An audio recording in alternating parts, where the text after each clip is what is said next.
মার্কিন president Donald ট্রাম্পের সঙ্গে সোমবার বৈঠকে বসবেন ইউক্রেনের প্রেসিডেন্ট ভ্লাদিমির জেলেনস্কি। শনিবার জেলেনস্কি নিজেই এই তথ্য জানিয়েছেন। তিনি বলেছেন তাদের দুজনের মধ্যে আলোচনা হবে ওয়াশিংটন ডিসিতে। শুক্রবার রুশ প্রেসিডেন্ট ভ্লাদিমির পুতিনের সঙ্গে আলাস্কায় বৈঠক করেন ট্রাম্প।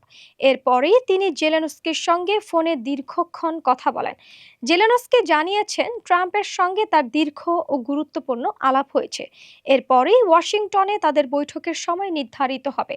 জেলেনস্কি বলেছেন শান্তি অর্জনের সর্বোচ্চটা দিতে হবে। ইউক্রেনে তাদের প্রতিশ্রুতি পুনর্ব্যক্ত করেছেন। প্রেসিডেন্ট ট্রাম্প রুশ নেতার সঙ্গে বৈঠক ও তাদের মূল আলোচনার বিষয়গুলো নিয়ে আমাকে অবহিত করেছেন। এই পরিস্থিতি তৈরিতে যুক্তরাষ্ট্রের শক্তি প্রভাব ফেলেছে। সোমবার হত্যা ও যুদ্ধ বন্ধের আলোচনা করতে আমি ওয়াশিংটন ডিসিতে প্রেসিডেন্ট ট্রাম্পের সঙ্গে দেখা করব। এই আমন্ত্রণের জন্য ধন্যবাদ।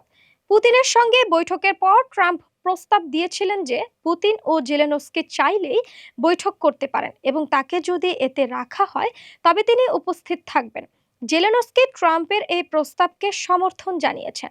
তিনি বলেছেন যে সমস্যার সমাধানে রাশিয়া, ইউক্রেন এবং যুক্তরাষ্ট্রের নেতৃত্ব পর্যায়ের বৈঠক হওয়া উচিত। ট্রাম্প দাবি করেন যে জেলেনস্কি ও পুতিন দুজনেই তাকে তাদের বৈঠকে চান। তবে রাশিয়া পরবর্তীতে জানিয়েছে যে পুতিনের সঙ্গে ট্রাম্পের বৈঠকের সময় ত্রিপক্ষীয় বৈঠক নিয়ে কোনো আলোচনাই হয়নি।